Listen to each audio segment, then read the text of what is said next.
Sher Singh Gurjar Gangapur city आज जो ये भी भारतीय जनता पार्टी छोड़कर आजाद समाज पार्टी ज्वाइन करना है।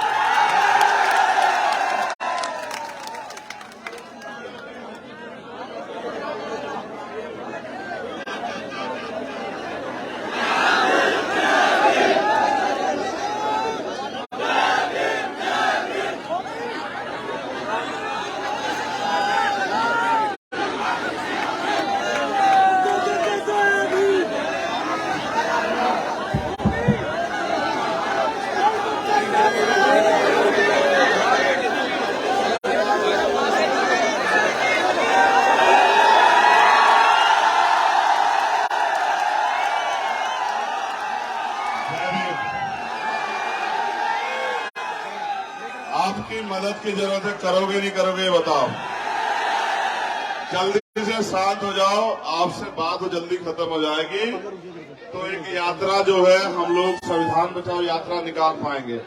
अंधेरा हो जाएगा तो खराब हो जाएगा, इसलिए शांत हो जाओ बिल्कुल। जो जहां खड़ा है जहां बैठा है किसी को मत कहो, अपने आप जिम्मेदार बनो और जहां जगह मिली है वहीं बैठ जाओ।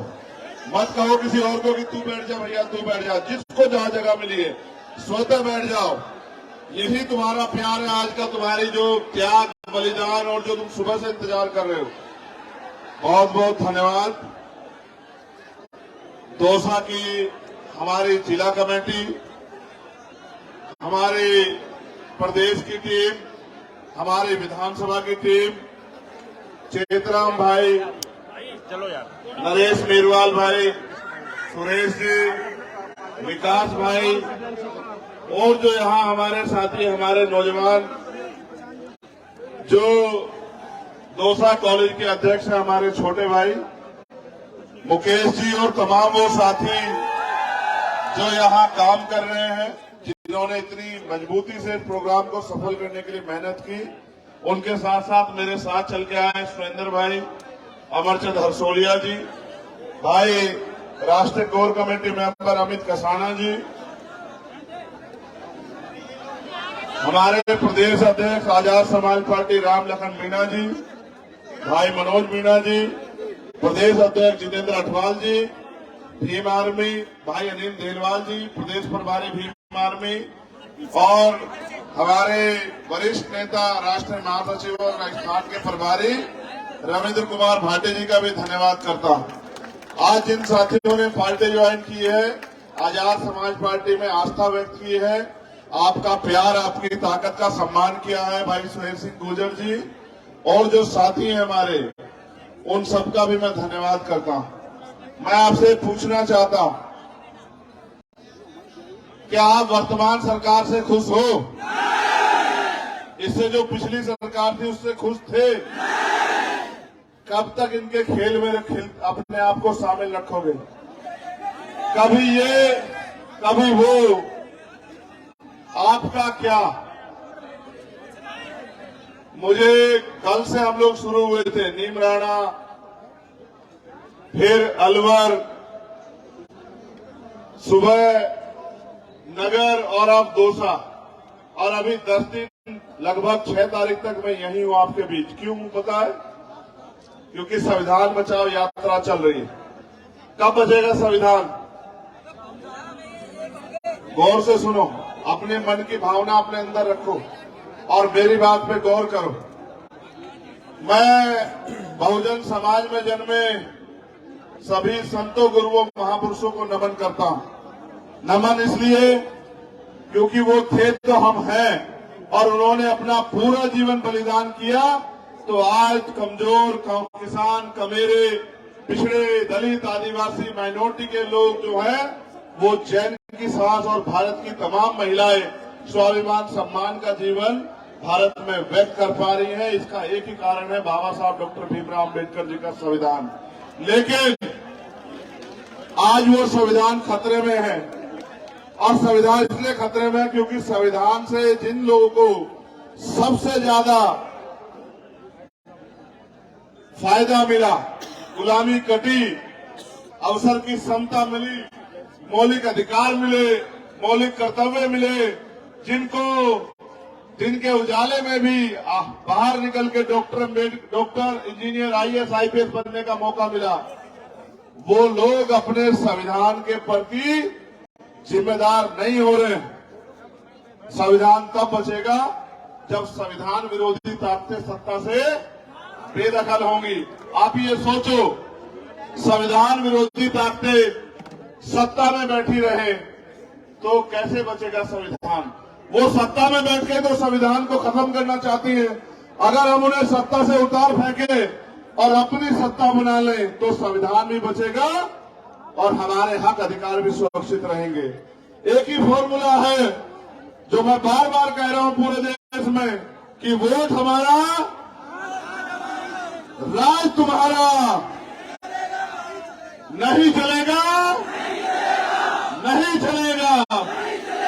वोट हमारा, राज हमारा, यही चलेगा, यही चलेगा। देखो, पगड़ी याद है, जितेंद्र मेघवाल याद है, इंद्र मेघवाल याद है, ओम प्रकाश रागर याद है, कार्तिक भील याद है, तोला गुजर याद है। कितनी अन्याय, कितना जुल्म, कितनी तकलीफें, कितनी लाठियां, कितना अन्याय सहा आपने और किनके राज में सहा।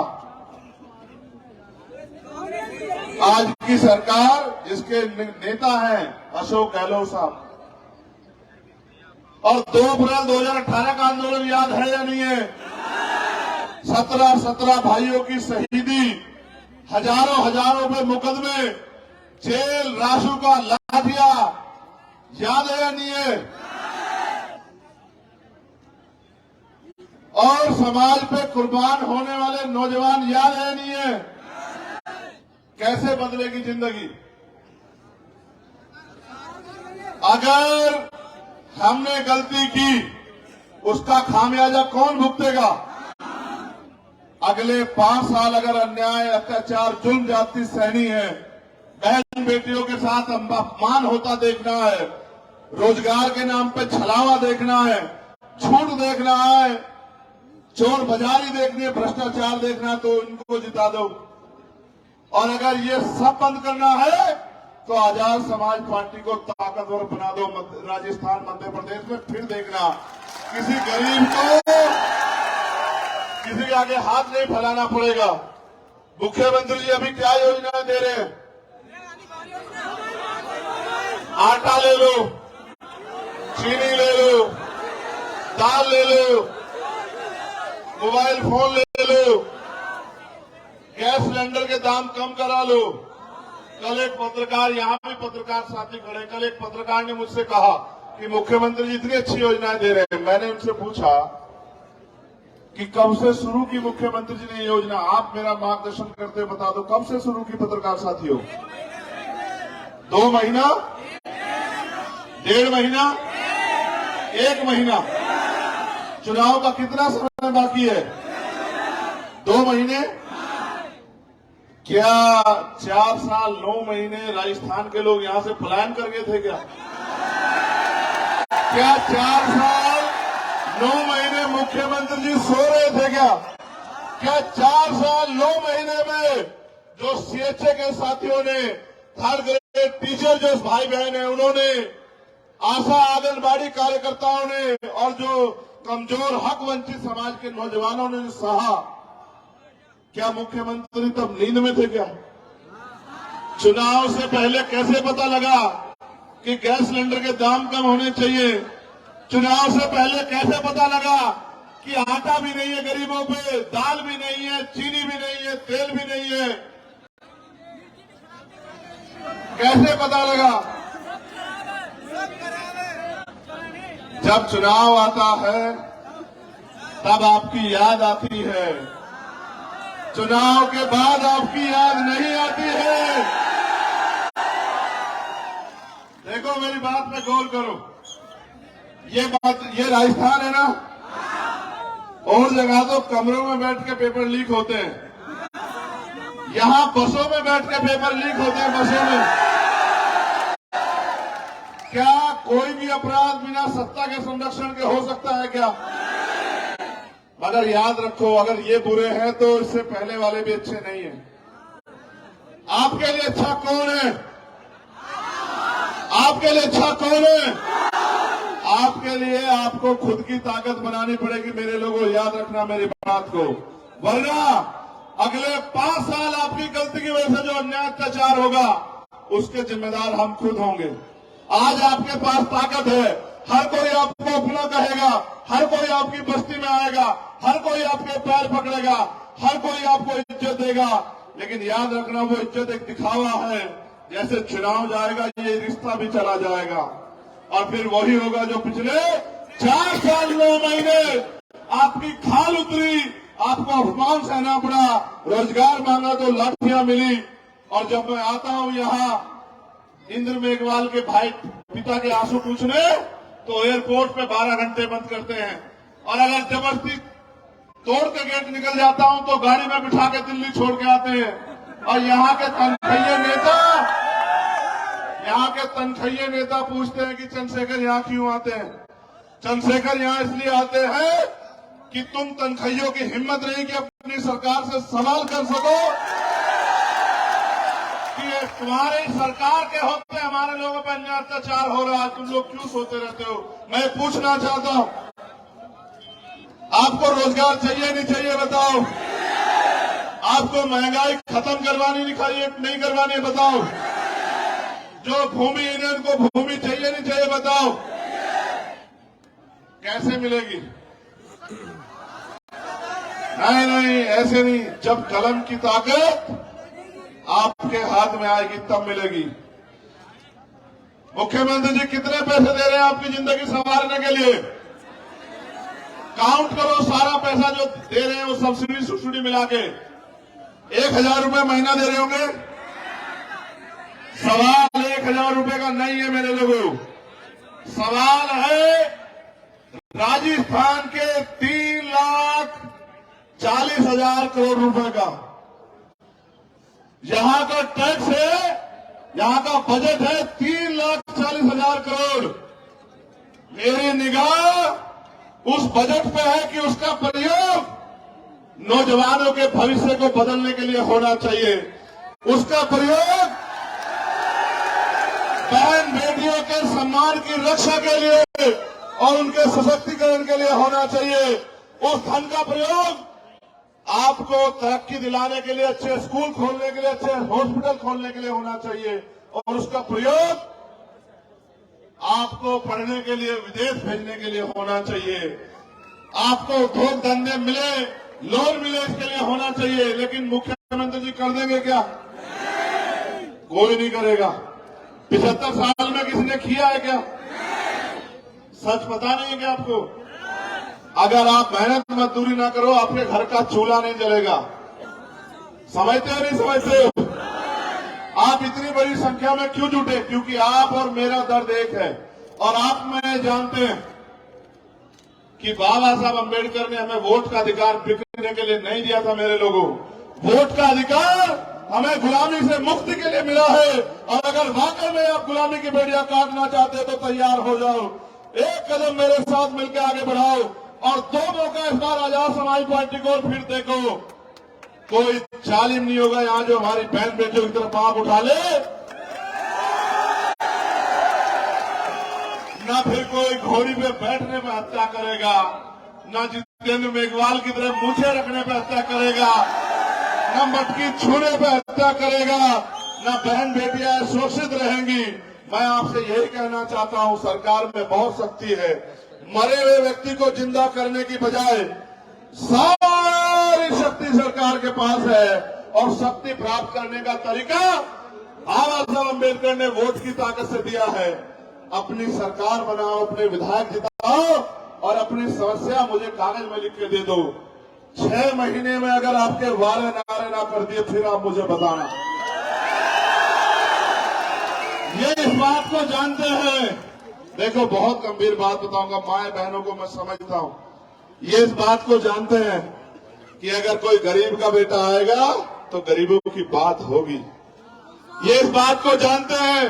क्या आप, मैं झूठ बोल रहा हूं तो बताना, कितने ऐसे लोग होंगे जिन्होंने ट्रेन में बिना टिकट सफर किया होगा अपनी परीक्षा देने जाने के लिए। कितने ऐसे लोग होंगे कि पेट में भूख होगी और सामने दुकान होगी, पकवान रखे होंगे, लेकिन जेब में पैसा नहीं होगा।